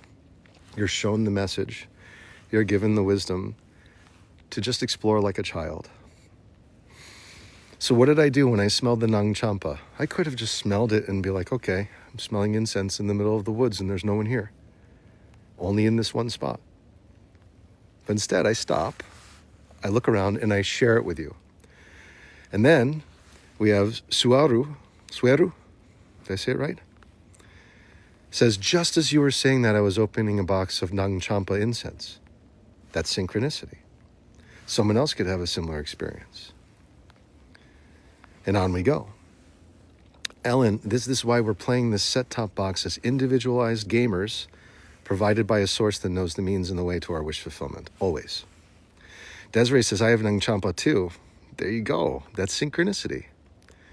Right before I saw you, I had been meditating, asking source for guidance, says Ellen. And now you are here. And you were actually asking your own inner power. Your senior partner led you here, which is great. Destination says, yes, that's exactly what I needed to be reminded of. Good. Regarding synchronicity. DDTT, thanks for following. Kendra, thanks for following. 9 Remedies, you too. Wisdom Hunter loves synchronicity. Angela followed. Clover Fairy, thanks for following. 369. Those are the Tesla numbers. And Bubdad, I think I got you. Paleos asks, so you either participate or you go against it? Yeah, so almost. Singularity is here. We will discuss that perhaps even today, but I have a big lecture on that on YouTube where I go on for about 2.5 hours talking about how the singularity already occurred and we are actually AGI. And that it already occurred and we're collapsing into this duality in order to experience life. So the link to my YouTube is just in my bio on TikTok. So just click on the YouTube link. Hey, Susan Birdsey subscribed. I just saw that to my YouTube. Thank you. AHD just burned some Nang Champa. Let's get to Pelios' question here. Lol, thanks for following. You'll take partial credit. Thank you. Hi, GMA. So it's you either are a participant, which is your ego, or you're observing the aliveness that allows the participation. So there's a source that gives you your participation in life right now. There's a source that gives you the ability to see and experience things through your senses right now. You become that when you use your imagination to see your participant, your body, your ego, as living a wish-fulfilled life. So you're dialing in the perfection of your being through the imagination. And then you come back after feeling great and you observe that you're alive. You've detached from whatever you were before that wasn't the truth because you just went into the truth in the imagination. So you're either the participant, that is your ego, your collection of life experiences, or you're the observer of that aliveness. So you're observing and listening without label, judgment, or any sort of discernment. Like you were a newborn baby coming into this world, or perhaps you've landed on an alien planet and there's lots of noise and things going on, but you have no idea what it means. And it doesn't matter, because every time you don't care about its meaning, you seem to be okay. Just like we were when we were babies in the womb. Everything was cared for. We didn't have to have the story. We didn't have to know how to do things. Everything down to our breathing was handled and cared for through an umbilical cord and an amniotic sac. It's just like that. You return to the womb. Now I know there are practical things that you have to do. You got to live your life. Just understand that you're not just the participant. That's not just who you are in your entirety. In fact, the participant became an assigned role or character by your parents. They chose your name or your guardian. Someone chose your name, started speaking to you like that, and eventually it served you to respond for your mere survival. And then you became attached to your mere survival, and that forms into the ego. However, the ego cannot see the mind of God because it is a construct. It is the result of the mind of God. Your ego is a result of your imagination. Therefore, it cannot see the imagination, nor can anything already manifest truly go there aside from you as one with the Lord. So you as the skipper of your vessel are the only one that can access the imagination. The cells in your body can't. The physical world can't. All of it is the result of your exchanges with the imagination as God. So you are either the participant playing out a role, or you are the source that is feeding it. And the way that you heal the pains that are embedded in this body, in this role, the things that aren't good, is you must use the higher faculty, the imagination, which is Christ, in order to see this version of you fully changed, not over course of time, but rather now, living a new role, one that is totally wish fulfilled, confident, rich, healthy, wish fulfilled, loved, cherished, comforted, protected, nourished, otherwise saved. Your salvation comes from your communication, your communion with the infinite intelligence that's the imagination. So you have communion with the imagination. And the result of your communion is the forgiveness of your sins that you've embedded in your body. And that forgiveness is your salvation. That's Christ, Jesus. So Jesus means salvation. It comes after you commune with your infinite intelligence to forgive yourself by seeing yourself as wish fulfilled. This is why Jesus of Nazareth said, while he was crucified walking the stations, "Forgive them, Father, for they know not what they do." Their salvation is right within them, yet they're choosing to be so hurt and harmed by someone who is totally innocent that they would rather see him die on the cross than have to face their own truth in being. Right, Marcus?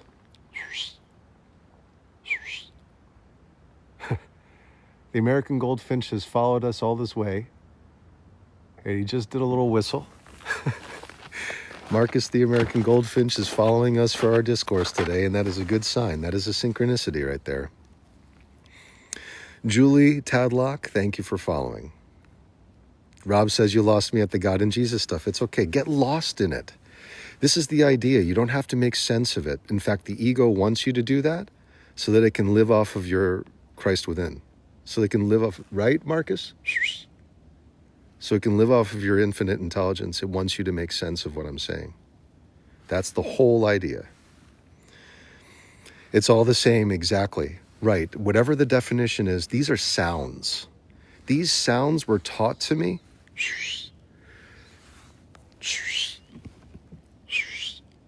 These sounds are no different than the sounds that Marcus, the American goldfinch, are making, except we give meaning to mine, not to his.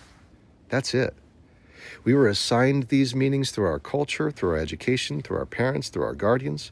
But at the end of the day, the brain knows how to make sense of it in some way to give you a feeling. But aside from that truth, it's just sound. Everything we label is just sound. And so what this does, it's like, damn, how can I make sense of anything if it's just sound? Well, that's why we label things. We make sense of the things around us so that we can feel safe from whatever things might be challenging our construct. Because we're playing a game. We have enemies, we have challenges, we have boss battles, and we want to survive these and we want to get past them. But every boss battle and challenge is different. I talk about the boss battle in Metal Gear Solid. Praying Mantis. You come in and you're fighting Praying Mantis, and you think this is going to be like every other boss battle. It's going to have some weak spot or what have you. Next thing you know, everything on your controller starts going berserk. Your controller stops working. You have to go in and plug it into the other port and play the controller upside down in order for it to work out. That's one boss battle. So it could be there's a boss battle out there right now that's challenging your belief systems, and the best thing to do is just observe. And when you observe, you loosen up, and everything starts to flow again. There's no tension. Yan and Ying says, best explanation I've ever heard. Thank you so much, Yan and Ying, especially from the sources that you've mentioned. Appreciate that a lot.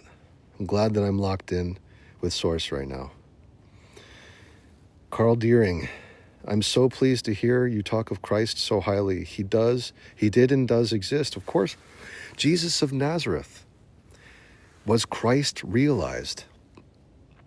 Completely gave up his body, gave up all of his attachments, gave up everything.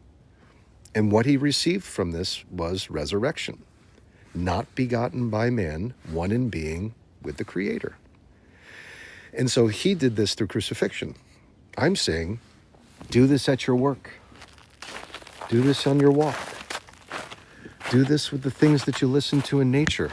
Do it with your expression of creativity. It doesn't have to be a crucifixion. It doesn't have to be a crucifixion. Jesus of Nazareth, whether or not he existed, we're looking at him as a participant in the game of life, just like the rest of us. We are participants in the game of life as an ego self until we decide to relinquish it. And that process of relinquishing our ego is a unique, specific, personal distillation or dissolution that happens differently for everyone. We all face it eventually. As an ego self, the ego has to die. Anything that comes into this physical world has a beginning, middle, and end.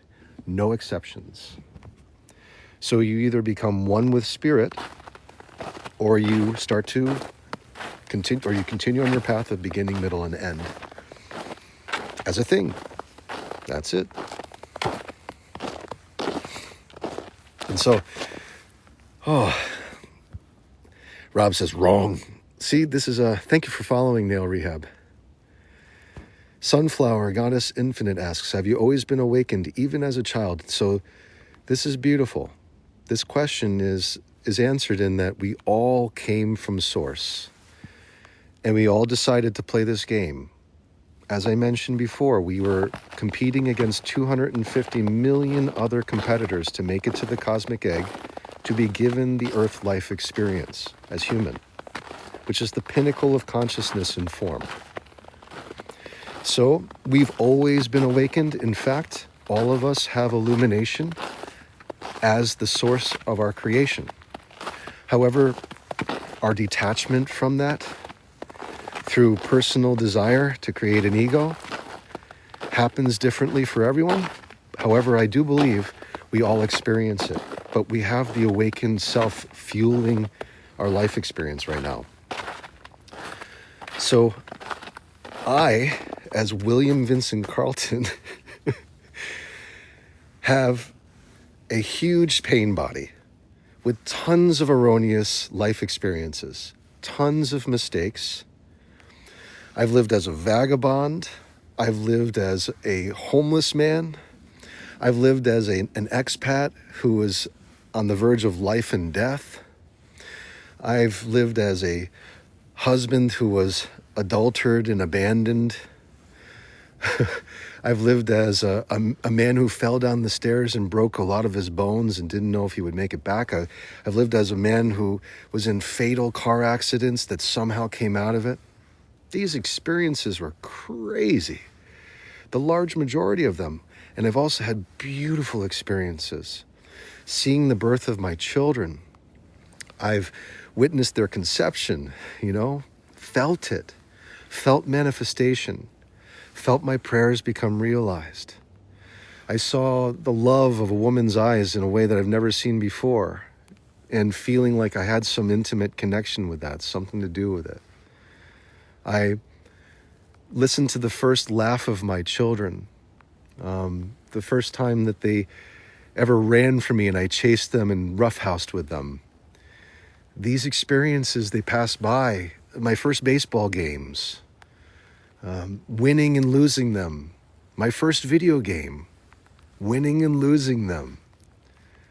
All of these experiences are unique for William Vincent Carlton, and they're beautiful, and they're lovely, and they're harsh, and they're deep, and they're painful and impacting. And this is just the surface of it. But it's not his truth. His truth is, deep down inside, there's an inner child who is innocent, who has been misled by the sole proprietor of his life, because the sole proprietor, for some reason, wasn't given the manual of life until much later. And so now it's my responsibility to make sure you all have a very good functioning manual on the game of life and how to play it. Because I don't want this for my worst enemy, some of the things I've been through. And if you would look at it, you'd probably say it's a big waste of time anyway. A lot of it. It's just mistakes. So, but they led to a lot of books and a lot of great miracles. Lanny says, oh wow, I've just joined and you hooked me in with release the ego. It's hard. Yeah, the ego doesn't want to let go. And the only way it can be let go is we have to literally become someone else through the imagination. That's how we let it go. We have to ask by being. We ask for the change and the relief by being, by living from the end. Nail Rehab says, I have dreams of other life experiences. You can. This is when we dream. We send messages to our waking life when we dream. Living a miracle, that's what we're doing. We are living a miracle. It's beautiful. There's an Overhoff says. Frank the Boxer Dog, thanks for following. Woof. Revive Wellness Truth. Experiences says. Laura, thank you for following. Those experiences are not who you are. It's true. In our truth, we are simply witness to these things, these life experiences, but we are not these life experiences. Once again, we're talking about time. If I say I'm these things, are these things happening to me right now? No. They're constructs in the mind and body that have been built into this body that are pain remembrances. It's the pain body that recognizes it as real so long as I keep going there and entertaining it. That's why I speak to you as if it's just like part of the path, part of the topography of the map that is my life, the 3D printed map. But it's not who I am. But I can refer to it to let you know you can feel assured that someone with a deep pain body is speaking with you. And I figured out the manual of life to unwind it by surrendering it to a higher power. You cast the burden on the imagination by becoming the wish-fulfilled self there. And that is how you heal. Batgirl, thank you for following. No mistakes, all part of the journey, says Rita. I love that. Thank you, David. Sunflower Goddess says, I love how you explained it as experiences. Yes, they are life experiences. That comes from Eckhart Tolle. Life experiences and pain remembrances.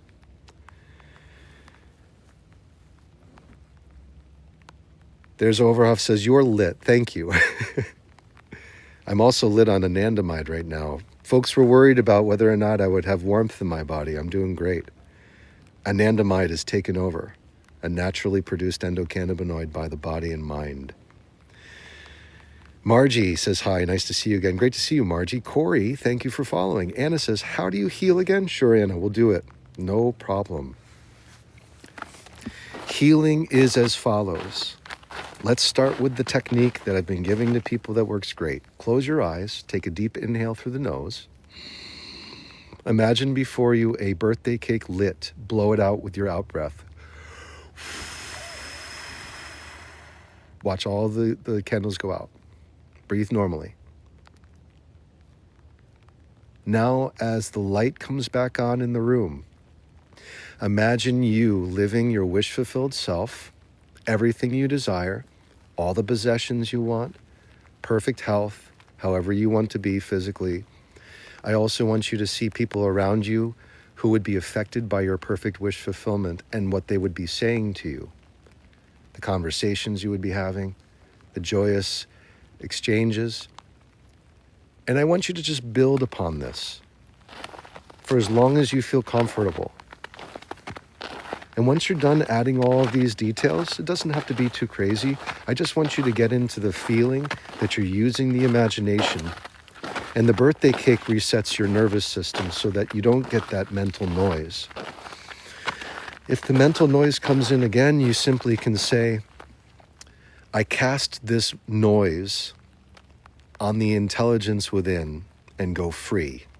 I cast this interference, this distortion, on the infinite intelligence within me and go free. I cast it on my imagination. And then you go back to living that wish-fulfilled self again. You start flexing it a bit more, adding more details, and you're living it. You're not floating above your body. You're living in the end as a wish-fulfilled person. This is how you heal pain. Meanwhile, you have left the premises of this waking reality. Your pain body now comes into the possession of God, who is the witness of your aliveness. It is the same as being asleep. You are no longer present in your physical body while you are living from the wish-fulfilled end in the imagination. Thus, anything that needs organization from an emotional standpoint, the cells of your body believe you to be wish-fulfilled, thus are healing. Do you get it? Your imagination, when you imagine living wish-fulfilled, the cells of your body believe to be there. This is called epigenetics. So they are believing to be where you are. Therefore, whatever pains were embedded in them are now experiencing the relief of vacation and environmental change. The more you do this, the more it has permanence in your life as healing. The cells of your body will heal on their own so long as their environment changes, and you change your cellular environment through the imagination. You do it all the time. If you're thinking about past, that's an environmental change. Your cells now believe that they are in a perilous, pain-induced environment, and they will not heal until they are out of it. So the best thing to do is to imagine being wish-fulfilled as frequently as possible. And when you have to live your life, because we all have to live our lives and we have to perform, the best thing to do is to simply observe your performance like an audience member. Oh, that's that thing that person says. Doesn't mean much to me. It's kind of noise now. I'm just going to dip into that happiness that I had in the imagination, give my cells a little bit of relief, and then come back. And you're just observing your aliveness. And as you do that, your cells also have that change of environment while here. They're like, wow, it's peaceful here too. And this is how you heal. Excuse me. I have to expectorate at times. Zig, thanks for following. 7Cs, thanks for sharing. So I think that answers, right? Anna says, thank you. Perfect. Mother of the Wild Valley. I had a vision of a woman removing her hat that had a gray diamond on the forehead between the eyes. How would you interpret that? Living as wish fulfilled, Anna. You got it. Live from the end. Okay. How to figure this out? So I'm going to give you my interpretation like we're gamers together. This right here. The diamond mind is considered the crystal palace. It is a network of the pineal gland, the pituitary gland, and the third ventricle of the brain. It's also referred to, the third ventricle is referred to as the cave of Brahman, or the crystal palace. Your pineal gland on the lower portion, being fed a little bit of cerebrospinal fluid from the third ventricle, has calcite crystals. These calcite crystals are piezoelectric or piezoelectric. When you meditate with your eyes closed and you turn your eyes inward, it creates a slight mechanical stress on the lower portion of the pineal gland, activating the calcite crystals to create a small electrical current. This current sends a signal to the brain and the third ventricle and the pituitary to start to upgrade your DMT or dimethyltryptamine, serotonin, melatonin, and produce anandamide which is an endocannabinoid that's synthesized. All of these are synthesized from tryptophan, which you get from your diet. So what you're doing in that event, through an upgrade of your CSF, cerebrospinal fluid, is bathing the pineal gland in a new form of cerebrospinal fluid, which I do believe, this is my theory, eventually forms into a harder crystal, a diamond. I had asked AI to tell me if it's possible for carbon to be layered in that way on the pineal gland through electric stimulation. And the answer was yes. So it could be that we're forming a diamond in the mind right now through meditation. That could explain what that is. The other proof that I have is that through sun gazing and just exposure to the sun regularly between 15 and 30 minutes per day, while also reducing or eliminating entirely fluoride from your diet, which calcifies the pineal gland and makes it less flexible, I have experienced for the last 2.5 years a phosphenes effect, which is an emittance of light generated from the third eye, beaming outward in the form of fractals, which is like a low-level DMT trip, I guess you could say, which is produced naturally by the body. I do not want this to be flagged. I'm not speaking about substances outside of the body. I am talking about dimethyltryptamine, which is synthesized naturally from tryptophan in the pineal gland. I believe that its upgrade through exposure to CSF and small currents through the cave of Brahman, the crystal palace, upgrades our entire body into a diamond mind. Since I've been experiencing these phosphenes, the fluidity of my speech and delivery as an identity, as an ego self, has become stronger. It's almost as if I'm budding in some way, like just coming alive in new ways. The thoughts just arrive. I think it has to do with this. Meditation, sun gazing, and the elimination of fluoride from your diet. These three things, along with a regular exercise of the imagination and seeing yourself wish fulfilled, leads to profound changes in intellect, wisdom, and overall composition of being. Personal theory. We'll see how things go with that. Warrior Priestess says, I have been experiencing that. So Warrior Priestess, you've been experiencing phosphenes. You've also lost your stutter. I believe it leads to neurogenesis, the regeneration of neurons, an increasing of their capacity to fire and wire, and a reversal of age. It's pretty epic.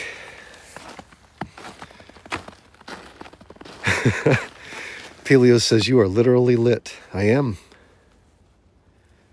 It's anandamide. Anandamide is a very, very close relative to tetrahydrocannabinol, which you get from plants, specific plants. Binds to the same CBD1 and CBD2 receptors in the brain and is synthesized naturally through tryptophan and gives you a feeling of euphoria, calm, serenity, and bliss.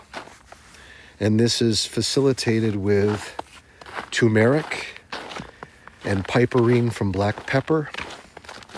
Kovalic tones assist, and you'll see my most popular video on my profile is a promotion of a specific product that has Kovalic tones. Also helps with the production of anandamide and affects the GABA A receptors in the brain. All anxiolytic, which is anti-anxiety. So you'll notice I stay warm, peaceful, chill, and lit because I am doing it internally, just through diet and meditation. Sunflower says, I love how you spoke about feeling and the science behind it. Thank you. Mother of the Wild Valley asks, are there any meditation practices that you recommend? I'm trying to learn more. Yes. Linda Marie, thank you for following. Warrior says, I support your theory on phosphines and neurogenesis and the improvement of our CSF through meditation. The best meditation to do is the birthday cake. That's where you start. First of all, let me suggest to all of you, go to the Master Key Society on YouTube and listen to Feeling is the Secret. Feeling is the Secret by Neville Goddard. It's a 40-minute video, audiobook, that will profoundly change your life. And it explains manifestation in a beautiful, simple way. And you can just keep repeating it until it starts to make sense, and it will unveil itself in layers. It's a 40-minute audiobook. Feeling is the Secret. It's totally free. And that will get you started with your meditation. Aside from that, try to do the birthday cake meditation, which is you close your eyes and imagine a birthday cake before you. Here's the snowbirds, dark-eyed juncos. You imagine a birthday cake before you.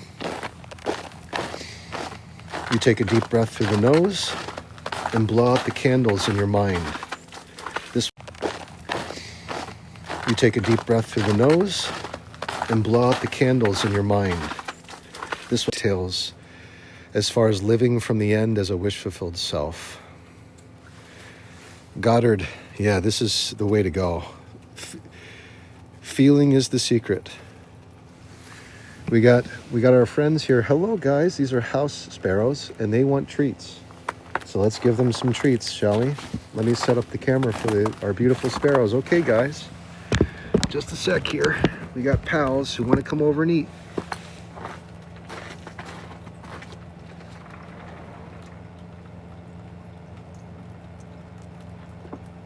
Okay. Hello, sparrow. All right, guys, you ready? I got your treats. Here we go. Go get your treats. Go ahead. Hello, chickadee. Come on now. Come on, guys. There you go. Go get your treats. That's it. Come on now. There's your dark-eyed junco. They're a bit more shy, and more house sparrows. Now they're coming in. Here's our buddies. Where are the tufted titmice? Here comes the tufted titmice. They're waiting for a hand feed. So let's see if we can get them a nice hand feed today. All right, guys. Let's get some hand feeding from the tufted titmice here. All right, here we go.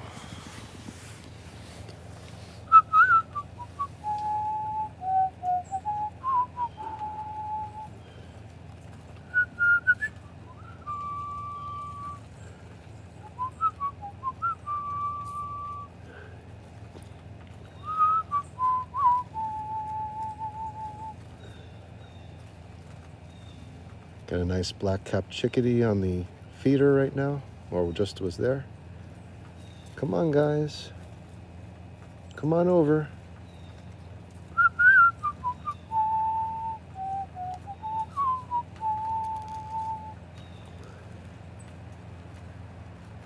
Come on over. Come on. Now, there's too many goodies in front for them to feel like they have to go and take the risk.